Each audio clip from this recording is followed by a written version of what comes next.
Just know, when they get you in that courtroom, they gon' treat you like a real nigga.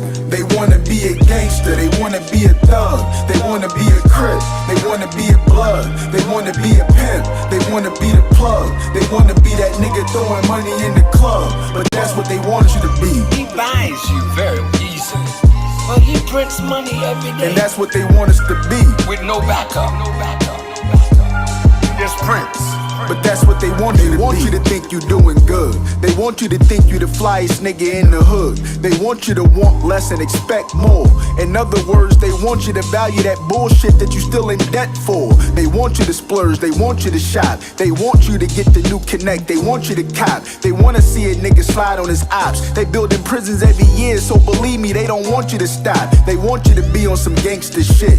They want you to throw it up so they can document who you affiliated with. They wanna see you posting about how you taking trips so they can verify with your bank if your paper ain't legit. They wanna see us in a position to fail. Retired from moving weight, but I'm still tipping the scales. I used to wanna play pro ball in the NFL. When I didn't make it, chasing that paper sent me to jail. They wanna be a gangster, they wanna be a thug, they wanna be a crip, they wanna be a blood, they wanna be a pimp, they wanna be the plug, they wanna be that nigga throwing money in the club, but that's what they want you to be. White man will give you an Academy Award for calling your women bitches and whores and glorifying. And that's what they want us to be. So you become a millionaire on degradation, and you think that's all right? But that's what they want you to be. They want you to sign a deal and be making millions, so they can exploit your image and make a billion. Even if you lightweight flop, they gon' make a killing. And the worst part is when they incorporate the children. They wanna see you posing with guns on your IG. They wanna see your face with a teardrop on your ID. They want you to have influence in a wide reach.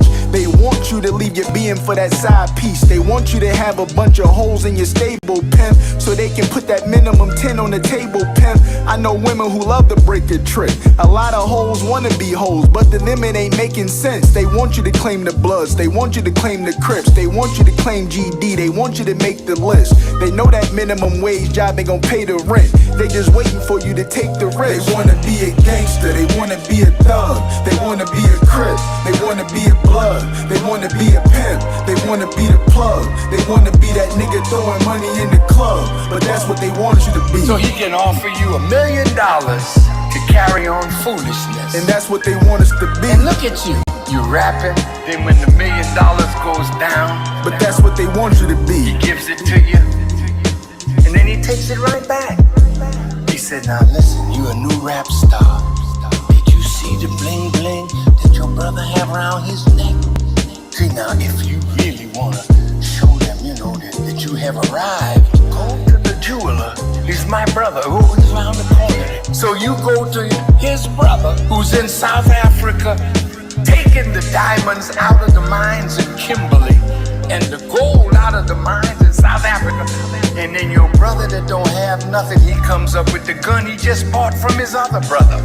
And he snatch your bling bling. And you call the police, his other brother. Then they find the brother that ripped off your bling bling and it's gone now. You don't know where it is. And then they take you before the other brother, the judge. And he comes back with the bling bling and say, I got a friend that's a lawyer. He get you off. He gonna get it for you. All the brothers are making money off of your stupidity. You end up famous and stupid, famous and broke.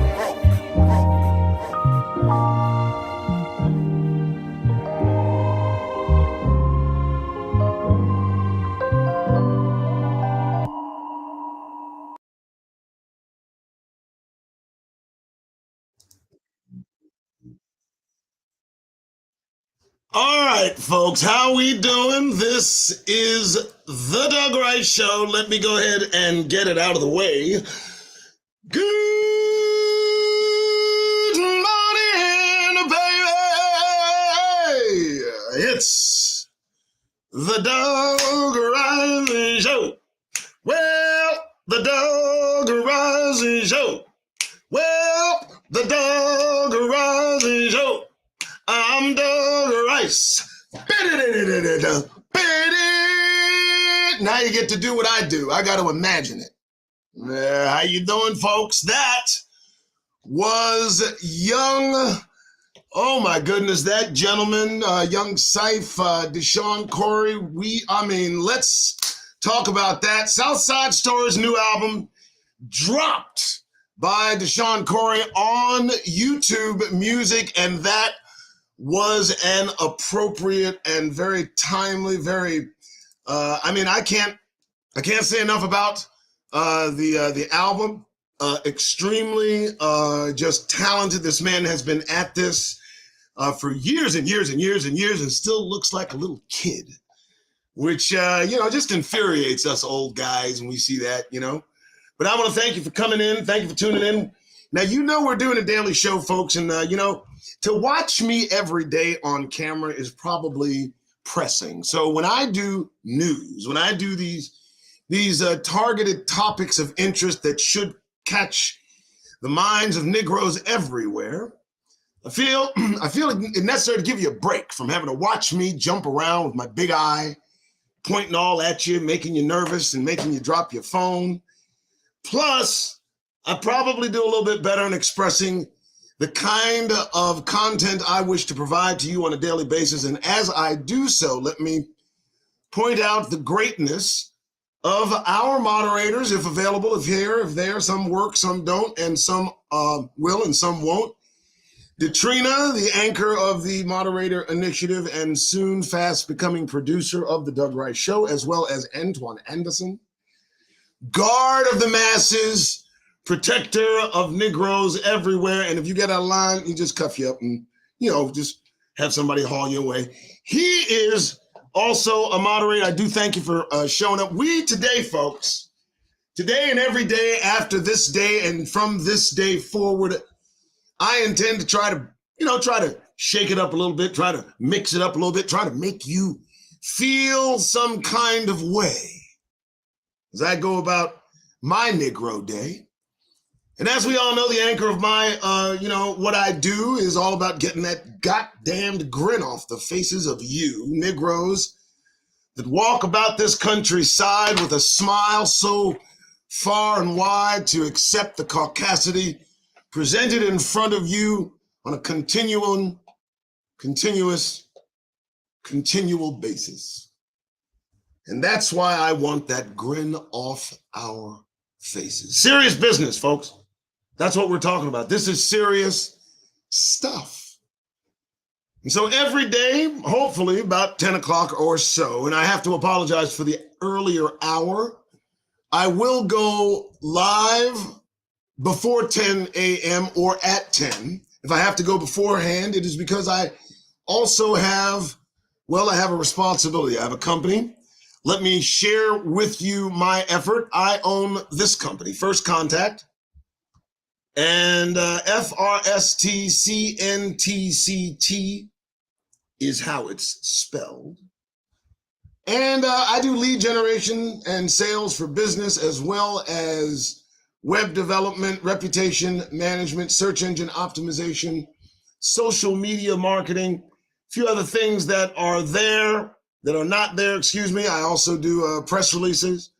So, this is my day job. I support companies in this process.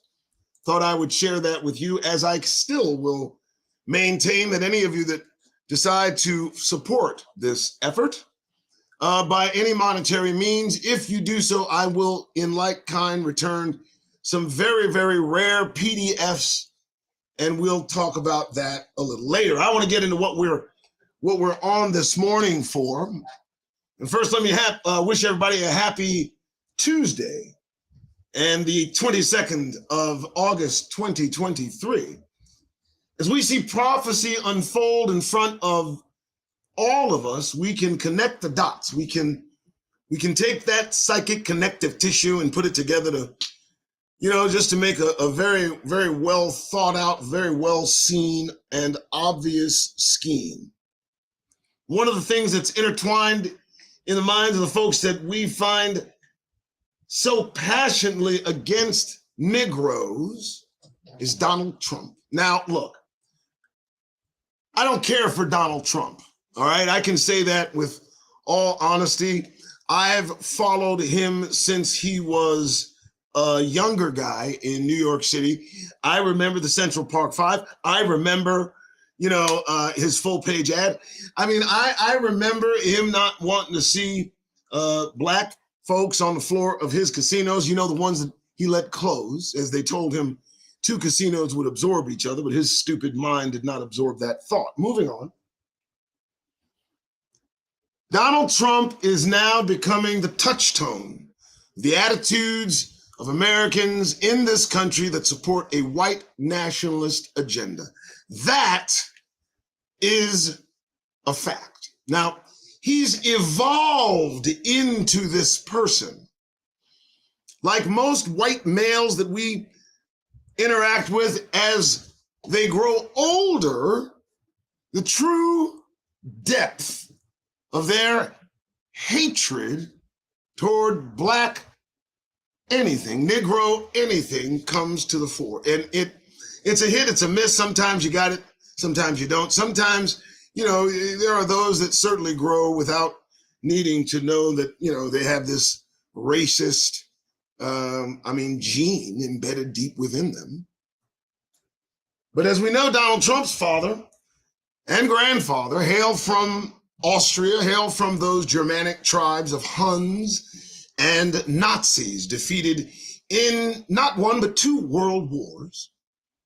Same cry of racial pride and purity that these individuals that are now in obscurity is the same that we hear today. And to endure this kind of manure that simply pours out of their pores is more than I can store and, more than I'll implore. I am not kidding. This guy does not like us, and he's folded into this matrix of malevolence. And I got receipts, folks. That's what this show is about. Specifically, I didn't want to talk about just us. I didn't want to talk about black people in general. It seems that Donald has an attitude with black women, with Negro queens, with our women. And it seems almost he leads the field in the hatred of for some reason, our black women. I mean, they're missing in droves. They're being abducted. And I believe for the point of either enslavement or experimentation. As we all know, there's just rewarded a large amount of money to the HELOC group that's taken that young Negro's genetics and used them since the 1960s, the 1950s, and millions of dollars now has been paid to that young woman's family, who I think got a pittance as compared to what they've earned through the experimentation on our Negro women in general. And so, this show will be focusing on Donald Trump, on his hatred of black women in this country.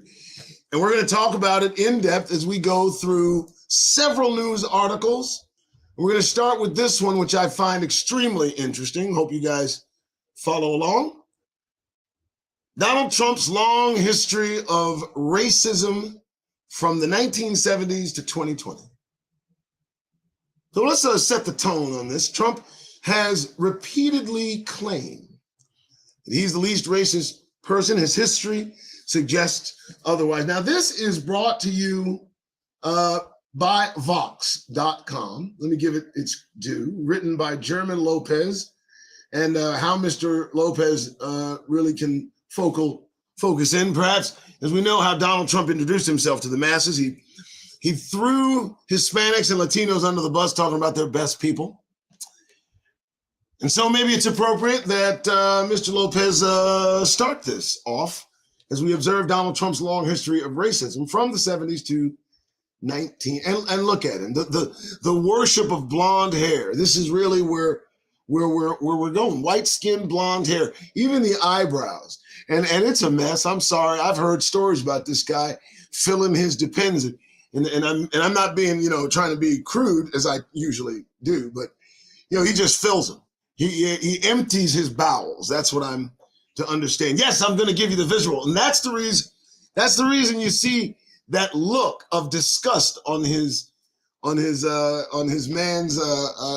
hand man's face all the time. That Nuda guy, Walt Nuda, you know that look. He's got that look like he's had to change Trump's depends. That's right. I went there. Let's move on. If you ask President Donald Trump, he isn't racist.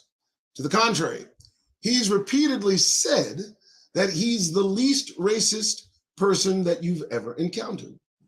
Trump's actual record, however, tells a very different story. On the campaign trail, Trump repeatedly made explicitly racist and otherwise bigoted remarks, from calling Mexican immigrants criminals and rapists. Again, we'll point to the author of this piece, to proposing a ban on all Muslims entering the United States, to suggesting a judge should recuse himself from a case solely because of the judge and his Mexican heritage. The trend has continued into his presidency, from stereotyping a black reporter to pandering to white supremacists. After they held a violent rally in Charlottesville, Virginia, to making a joke about the Trail of Tears, Trump hasn't stopped with racist acts after his 2016 election. Most recently, Trump has called the SARS-CoV-2 coronavirus the Chinese virus and Kung flu. Kung flu, good Lord. Yeah, that even woke up Alexa. I can't believe that. So, racist terms that tap into the kind of xenophobia that he latched onto during his 2016 presidential campaign. Trump's own advisor, Kellyanne Conway, previously called Kung flu a highly offensive term. And Trump insinuated that Senator Kamala Harris, who is black, doesn't meet the requirements to run for vice president, a repeat of the birther conspiracy that perpetuated about former President Barack Obama. Now, let's stop there for just a moment, if we will, folks. So we see that Donald Trump has always had something against Negroes. And I'm going to push back on Kamala Harris being a black woman. She is a black in color, but not black in ethnicity. She is not a Negro. We all know this. She's expressed this in what she supports regarding Negroes as a whole. Now, in 73, under the Nixon administration, Trump was sued for discrimination. In 1980s, Trump said that he didn't want to see black people on the floor. As I've stated, this is all documented activity. Let me show you.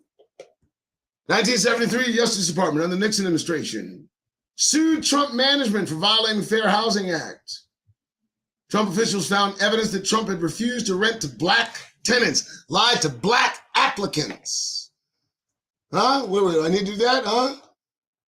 Well, about whether they were available. Didn't want us in his structures, though we probably paid well, because he charged more. In the 80s, Kip Brown, former employee at Trump's casino. Trump comes on the floor, says, listen, I don't want to see any black people on the floor. Get them off the floor.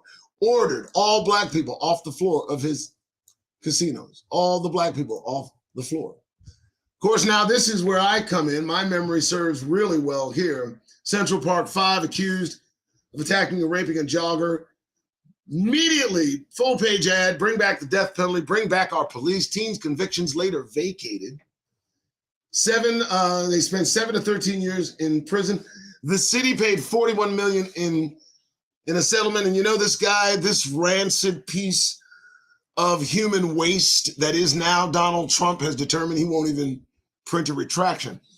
And here's the reason this is pertinent, folks, because we've got folks that Donald Trump now has hired for some reason and has hired to hold signs that say blacks for Trump. Well, let me tell you something, folks. I've been informed by my producer that those individuals in most cases are Hamites. Moving on, right? Moving on. No? Yeah. And they're holding up signs representing black maleness, and blacks for Trump does not intimate blacks everywhere. It intimates black people here in America, Negroes, the descendants of the transatlantic slave trade, those of us that have suffered at the hands of the descendants of folks like Trump. To some extent, we know that he came here from over there. His original name, for those of you that don't know, was Drumpf, D-R-U-M-P-F, Drumpf. It is said that he changed his name, Donald Trump changed his name to Trump so that Jews, the Ashkenazi imposters that have replaced Negroes, that they would accept more freely his renting and rental spaces. And as you can imagine, he just did not want to stare in those Jewish faces with a Germanic, Austrian, Nazi-like name like Drumpf. Which brings me to my next point on Mr. Trump and his lineage and his heritage and who he is, if I might, because it's all our biz. Here we go. Donald Trump's grandfather, his grandfather, was run out of the country for refusing to serve in the military during World War I. Look it up, because I'm not done. We see the reflective nature of what carries on genetically through the lines of individuals, emphatically the cowardice, the inability to put up or shut up. And that, my friends, is reflected in Trump's 5-time deferment from going to Vietnam for bone spurs as he plays golf every day on his private golf course. Yes. What are we talking about here? Are we talking about a man who disparages Negroes, and specifically, as we get into it, Negro women? What is that about? We're going to find out. We are going to get to the bottom of this. It goes on here a little bit. 91, a book, Black Guys Counting My Money. I hate it. He only likes Jewish people counting his money. 92, Trump Plaza Hotel. $200,000 fine. What? Because it transferred black and women dealers off the tables to accommodate big gamblers' prejudice. Well, I don't know. At that point, maybe it's a business decision. I'll stop. Moving on. 93, congressional testimony said some Native Americans don't look like Indians to me. That, my friends, is a fact. The Native Americans that own reservations today are the lightest skinned Indians I've ever seen in my life. I'll say that openly and outright. Moving on. Year 2000, in opposition to a casino proposed by the St. Regis Mohawk tribe, he suggested that the tribe had a record of criminal activity that's well documented. Well, maybe, maybe not, who knows, but Trump does too, or so it shows. 2004, in season 2 of The Apprentice, he said, that's an unbelievably talented guy in terms of education. You haven't done anything. And he said that to a black contestant, overeducated. So we go on, and I'm not going to read them all because we got a few things to look into. But if you want to go to Vox.com 2016 and take a look, I'm going to put it in chat like I'm writing a book. That's the hook. There you go. So there's that link, his long history of racism. Now, let's think here. Now, this one caught my attention. This is the topic of the show, I might mention. That was easy. What's Trump's problem with black women? What's his problem? Let's find out. I left the GOP because of how the party treats women of color, but I've never seen anything like this. Now, from a Negro perspective, here we have Sophia Nelson from Politico. I left the GOP because of how the party, and look at that. And you know one thing, I keep looking at this guy and I understand God hates a proud look. God hates a proud look. All right, let's go here. Sophia, let's get her bona fides. Sophia Nelson is the author of the new book, E Pluribus One, Reclaiming Our Founders' Vision for a United America, which will never happen. Stop, Sophia, stop. In the name of sanity, my good dear.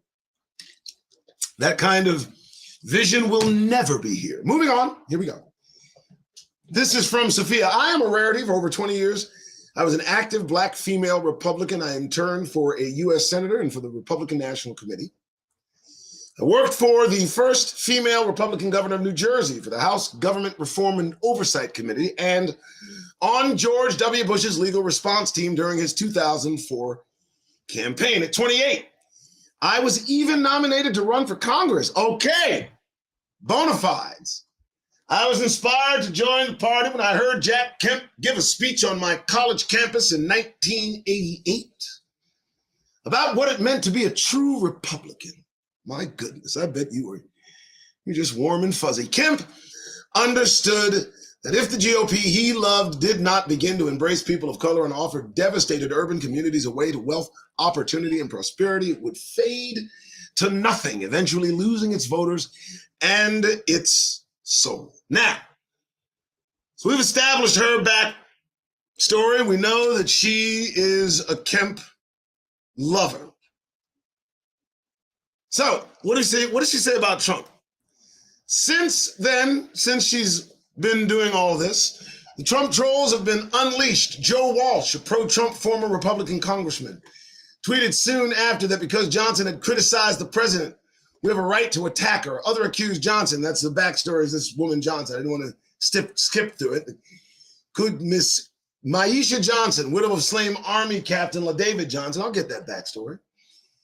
His comments were not well received by the widow of a longtime friend, Representative Frederick Wilson.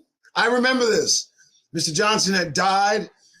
Trump had been given the task, as presidents are given the task, of calling this young widow,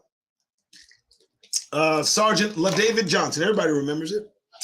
And, he had a dry, kind of a little, snide little way of how he approached the whole circumstance. She was put off. This was the first exposed, I guess, offense and his showing that has a bias against Black women, okay?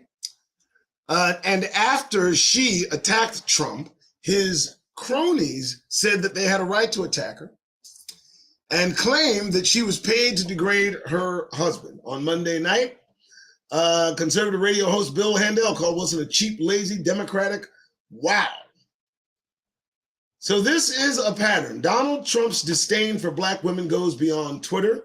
There's only one African-American woman in the top levels of the White House, reality star Omosora, I hate that name, who serves as a political aide. The number of Black women in Trump's cabinet and sub-cabinet among his judicial nominees, 0. And she goes on to be eloquent in how hard it is to be a Black woman in America and in the party that she chose to be in. Until now the bully in the White House who occupies a role typically responsible for settling the moral tone for America is disparaging Black women like they have no place in American society and giving men in power a not so subtle green light to treat these women the same. So this is an indication of what it was like in the Trump White House from the perspective of this young lady who chose to side with, whatever side the oppressor has offered as a side to Black people who don't know their side. So now that sets to me the foundation of the attitude. And here's one article, we're going to get into this. Trump's tactic to attack Black people and women insult their intelligence. Analysis shows Trump consistently targets African Americans and women with dumb and low IQ jibes. So the attitude against Negroes, specifically Black people, very consistent with Donald Trump. And now, here's the poetic justice of it all. A column written in Los Angeles Times, Black people presiding over the downfall of Donald Trump is poetic justice. And as we can see just by the photos, we know the core group of his supporters, who they reflect, what they look like, and what he represents. And all of it is the antithesis of Negroes, the very bipolar opposite of everything that we are, they are, and that they love. A man who has openly lusted after his own daughter, paid for prostitutes and paid them off to shut up, has been accused of child rape before his 2016 election and silenced the young woman through threat through her safety. These are facts. I'm not disparaging this piece of trash. This is a man they support. And look, as the man who has told people openly that he will grab women by their privates if the mood hits him, man that doesn't pay his bills, a loser. And this is who they fawn over. On Tuesday, a few hours before the latest indictment of former President Trump became public, Vice President Kamala Harris was in Florida addressing a room full of mostly black women. She said, "Through your faith, you've helped to make real the promise of our founding principles, not just for some, but for all," and yada, and on, and all lie. So she says, her voice dropping with seriousness, "In this moment, after our country hard-won freedoms under full-on attack," Vice President's words now seemed prescient. For those few hours later, U.S. District Judge Tanya S. Chutkin, a woman who also has identified as being of Black and Asian ancestry, they had to pepper that in, right, was randomly assigned to preside over President Trump's case, all but assuring a racist backlash. I've already seen the tweets, or is it zeets, about her being supposed diversity hire. Former president is facing multiple charges related to his role in the January 6, 2021 insurrection at the U.S. Capitol after his election loss for Joe Biden, among them obstructing an official proceeding, that being the peaceful transfer of power and conspiracies to defraud the United States. Some people say that they're amused by the poetic justice of it all. While in the White House, Trump was a man who unleashed and normalized a new wave of hate against many communities, but particularly against Black Americans. It's because of him that we now have a state legislature full of newly emboldened MAGA Republicans who are passing laws to whitewash history lessons on slavery in public schools, who are targeting diversity and equity initiatives, and who are banning books with even the slightest mention of race or racism. Indeed, it's because of that far-right extremism of the Trump administration that we now, well, again, have a sitting member of Congress willing to refer to Black people as colored. The floor of the House of Representatives, and a U.S. senator who is reluctant to admit that white nationalist is racist. White nationalism is racist. So it's gratifying to think of a man who sees himself as Teflon Don, having to recognize the authority of a Black person. And it's not just Chutkin either. There's New York Attorney General Letitia James, who's pursuing a civil fraud case against Trump over his business dealings. Also, Manhattan District Attorney Alvin Bragg, who charged Trump with falsifying business records over hush money payments made to adult film actor Stormy Daniels.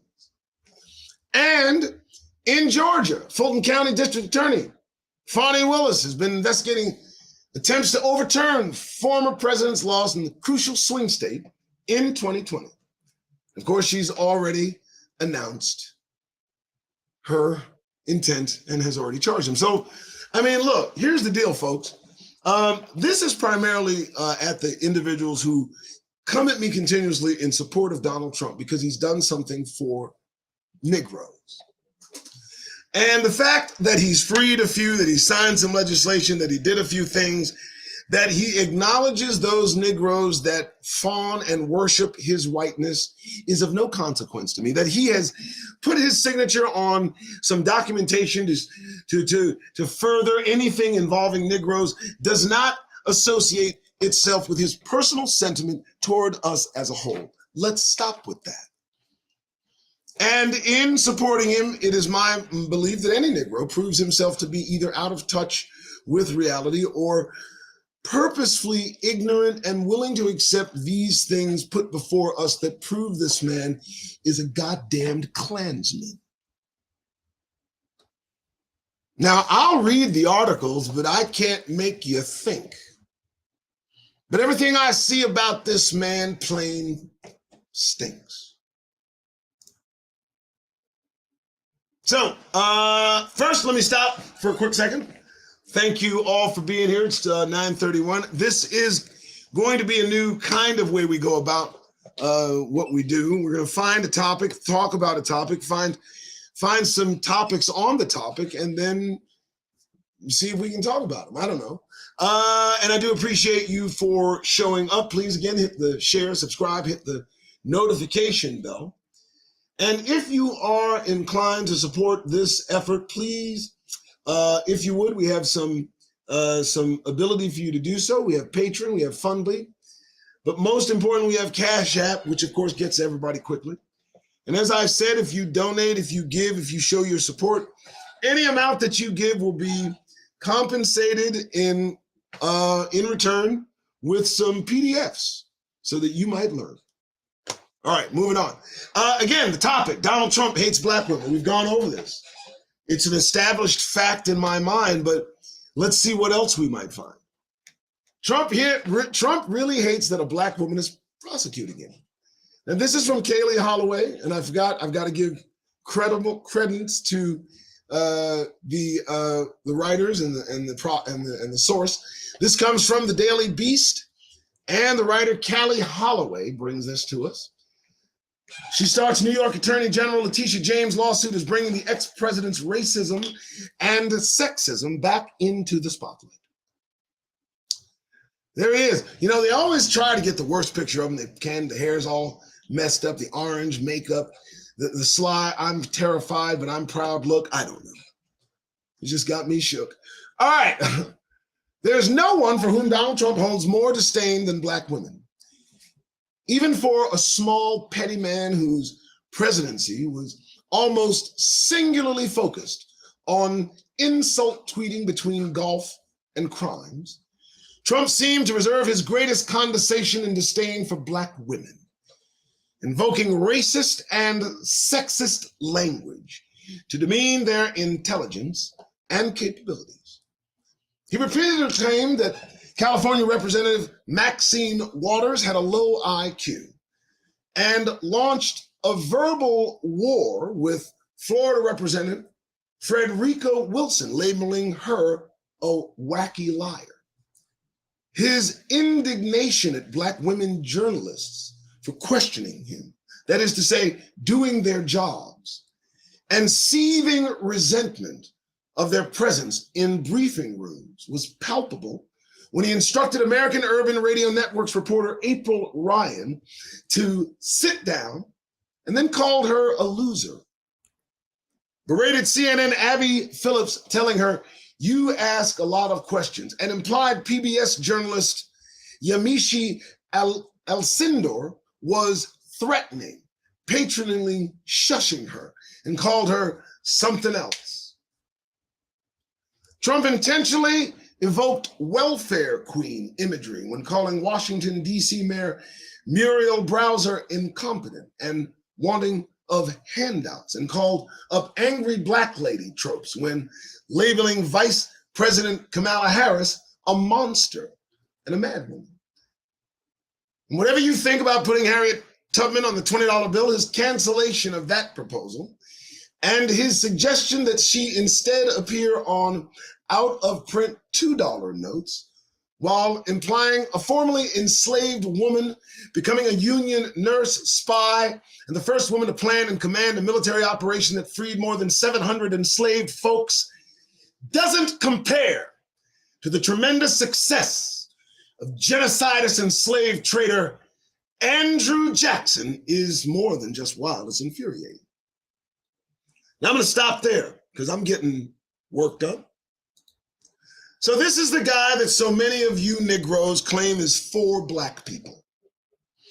And primarily it's black men seem to associate themselves with white males and all their glory and all the things they love to do, the guns, the hunting, the shooting.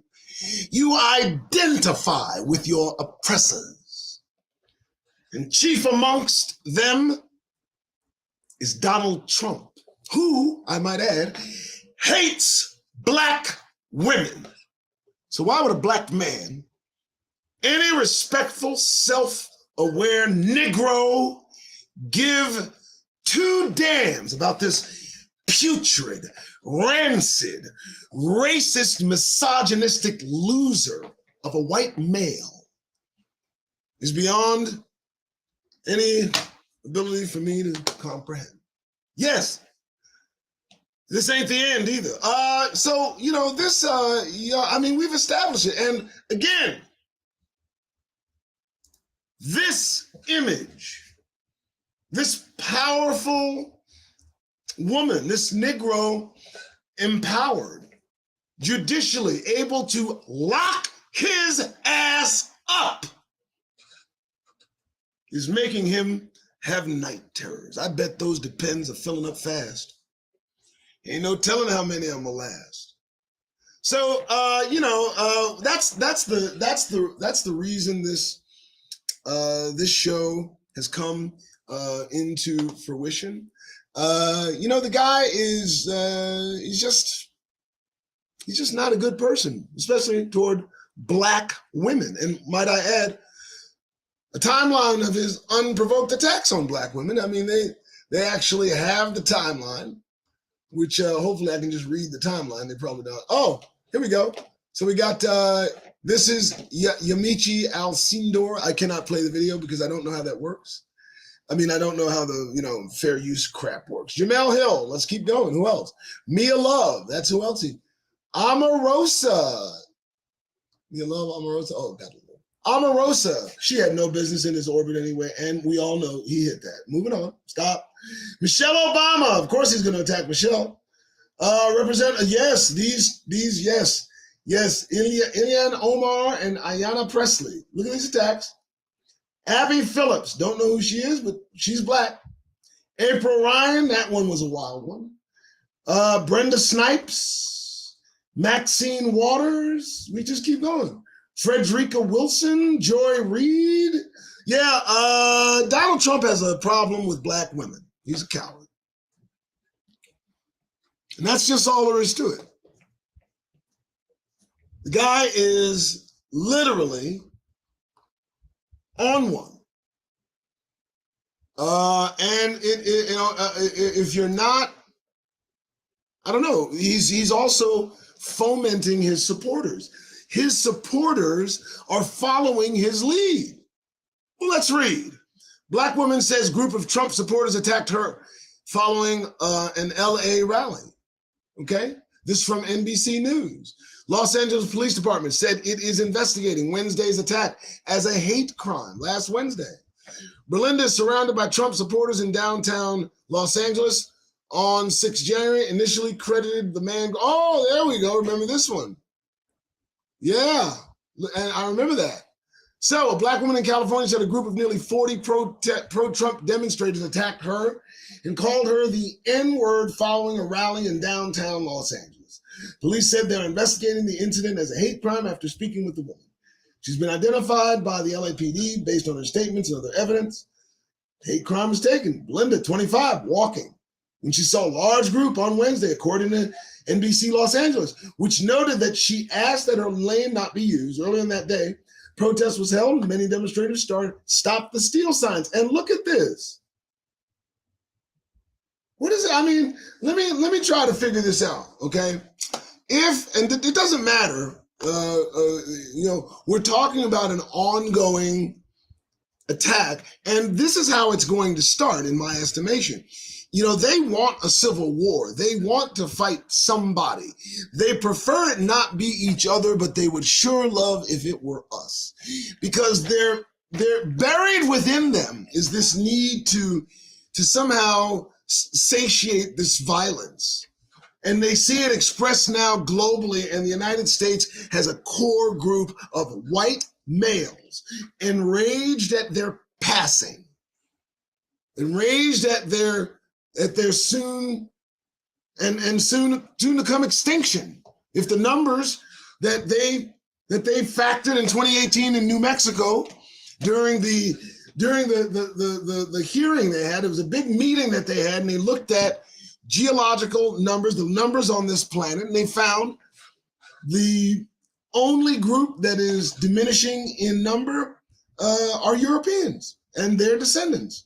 Everyone below the equator is flourishing, exploding in population. And now we're trapped. We're surrounded by white males, grievous, that somehow sense whatever end they might have. And the target is black women. And it won't be too many times that these men and women attack our black women that it won't come with some sort of response. This is why we have to pay attention, protect our black women.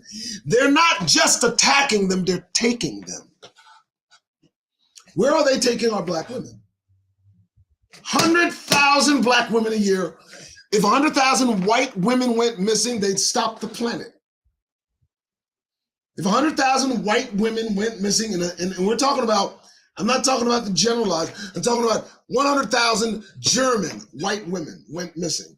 We are a class of people. We are an independent and separate group. Negroes, separate and apart. There's no Latino connection. There's no Asian connection. Negroes are their own specific geographical, or rather group.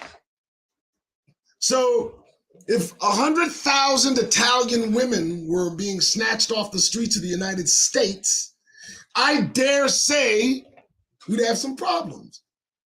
If Trump were focused on, let's just say, Irish women, if he didn't like German women, if he didn't like specific group, he doesn't like Asians, and he just hints at that, Asian community riles up and he calms down. But he is a constant irritant in the faces of our black women. Trump hates black women. And I'm going to tell you the reason I believe he hates black women is because he knows a black man will fuck his ass up.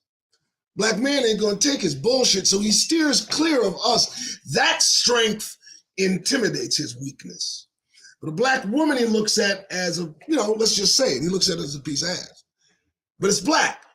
So now he can transfer his rage that he has against black men against black women in all safety, because they have us such locked either out of our own conversations or pit against one another.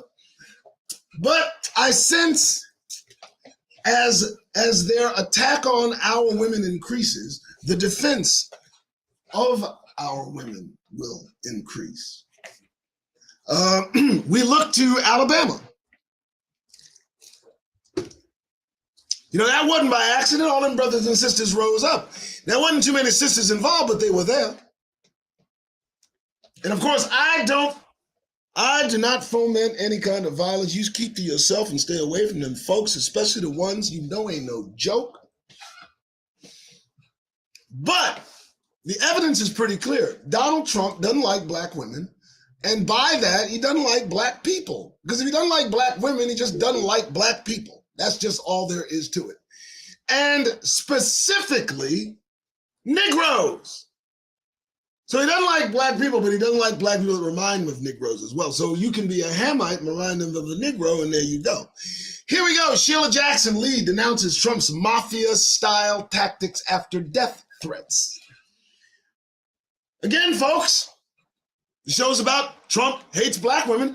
After a Trump supporter allegedly sent threats to Texas Democrat and a federal judge, Jackson Lee is warning the public not to take the rhetoric lightly. Representative Sheila Jackson Lee, Democrat of Texas, said alleged threats made against her and a black federal judge by a Donald Trump supporter, the reflective nature of it all, are chilling for her family. She warned additional threats are likely if Trump continues to stoke the flames of hatred. Now, here's what she said. Hey, you stupid slave. Now, I'm going to stop there. Hey, you stupid slave. Now, look, the first reference to our history, slavery, simultaneously they wish to cancel out CRT is just a mystery to me, but listen carefully. I was on a call with some guy from India, claimed that I owed him something from Amazon. You know those crank calls you get? And I've told this story before. I guess I got a little negrosity in my voice when he kind of irritated me about owning $400 on something I never bought. And when I did that, and I said, hey, man, I don't know what, I didn't order nothing. I don't know what you're talking about. and says, listen, just get off my phone. And the first thing out of this man's mouth, he said this, he said, you slave. He literally said this. I said, what? You slave. He repeated it. I said, way over there in India, wherever the fuck you live, you know that shit, don't you? You know who we are, don't you? He didn't say anything there. I said, you remember that. In the future, you remember who we are, because we're going to give you something to remember in the future. And I hung up with him because I didn't really matter. But this woman's first words in trying to threaten us, hey, you stupid slave. She said this before referring to Chutkin as the N-word.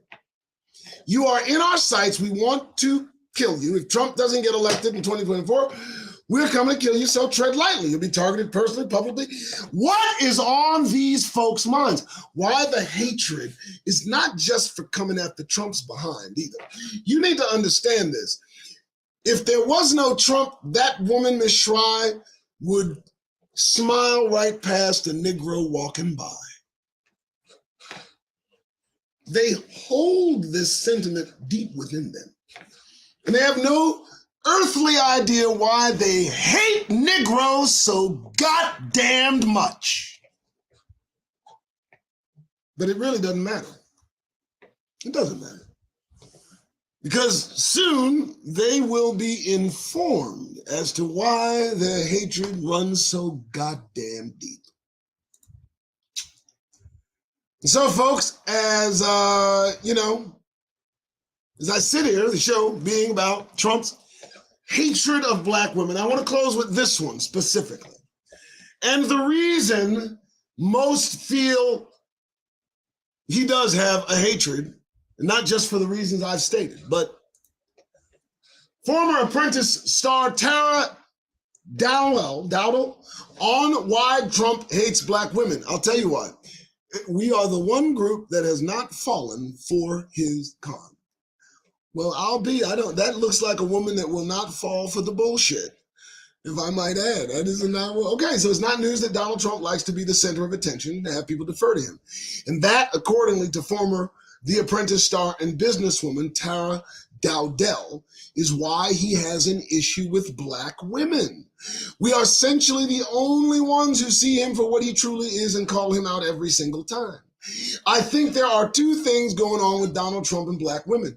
Dowdell told host Joy Reid when you asked about Trump's weird thing with black women. Number one is that black women have overwhelmingly been the one group that refuses to bow down to Donald Trump. We have been on the forefront of the resistance. We are not just on the forefront. We are also not just on the forefront of the resistance, but we are actually behind the defeat of a lot of his candidates. Oh, let's read that again. I like that. This is what you said. I want that one to read. That one is good, okay?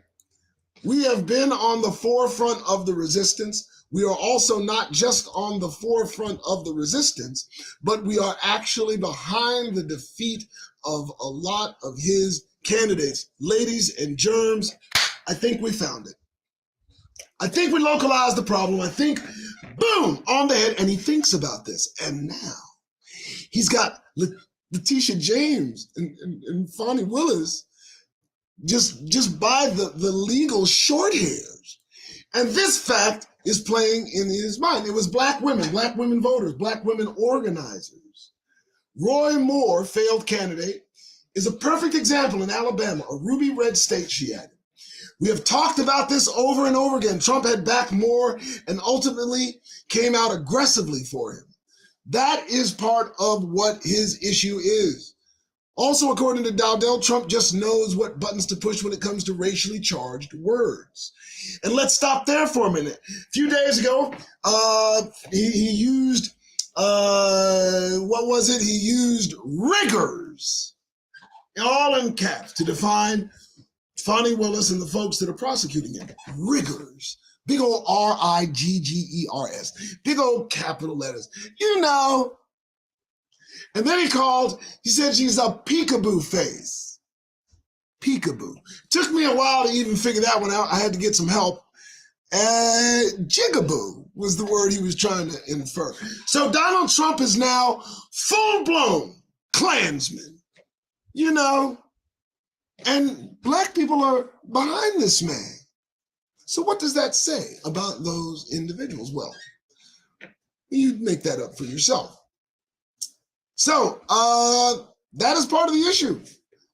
Trump just knows what buttons to push. Yes, he's proven that since his calls for the death penalty in the case of the wrongfully convicted Central Park Five, and even today when he insistently calls Representative Maxine Waters low IQ, Trump knows black women voters are not stupid because we are the one group that has not fallen for his kind in any significant way. Overwhelmingly, we haven't fallen for his con. Again, that's who this is coming from. You look at that face and try to pull the wool over that eye. That's not going to happen. So, that's from Essence, I think. Yes, Essence? No. All right, folks. Hey, we did it. I hope you like this first installment of singular topics that we can focus on. It will get better. It will get better and better and better. I do appreciate your time, your consideration. Again, remember that we do have PDF files in compensation for any donation. And I want to make it clear, we're not selling the PDF files. I hope I did not make that inference, because that's not what's happening. Effectively, what we're doing is if you give us a specific amount of money, we're going to give you some files. We're going to make sure that you are compensated. I'm going to go ahead and bring up the donation list again, just for you. So that's it, okay? That's the PDF donation. So if you use $ The Doug Rice Show and decide to support this effort, no matter what amount you give between these amounts, I will give you compensation, kind of a good amount of PDFs. Now look, the PDF list, I can send it to you if you want, but I think it should be a surprise. And that's just what I think. But again, really good stuff. We've talked about it before, but if you just want to email me, I will provide you the list. You hear my voice going? I hear it too. All right, thanks so much. You folks are wonderful. Thanks for tuning in to the Doug Rice Show. Also, remember, we do have some Twidwear gear available. Remember, twidwear.com. I did not plug him as I should have, but I will get to that, and everything will be rounded off. All the edges will be rounded off. Please tell me how you like this kind of presentation. Let me know if no face is all right with you. I know that I said my last show, the guy that disparaged the Watchmen group didn't show his face talking about somebody moving their hands, which is kind of ironically ignorant. Now you know where I stand. All right, well, that's it, folks. I appreciate your time. And that's about the end of this rhyme. You guys have yourself a wonderful day. And this is the Doug Rice Show. I'm on my way. All right, you guys have it. All right. Wait! Hey, come here. Did he drop his phone? Come here. I am so sorry. I didn't see myself on camera, so I almost just, listen, folks, it's Tuesday. You're coming midweek, I mean, you are. But look, I'm the guy that looks caucasity in the eye. I'm the guy that takes it on, okay? And I see something on the horizon. I see something just beyond the dawn. I do. It's danger close for Negroes like me and you. It is. Look, I watch things, The Midas Touch on YouTube, very good guys. He supported the young man that was murdered. I can't remember his name right now. The Midas Touch. Very, very good news program. Keeps an eye on Trump's tweets. And I need you to understand something, folks. Where Trump leads, the white mob follows. So if you're out there today and you're going about your way and you want to say something without really having something to say, it's my advice, if you're going to be in their public places, well, you know what's coming. Get that goddamn grin off your faces. Ain't nothing to smile about. Not a damn thing. All right, folks, share, like, subscribe, do the thing. I got to go.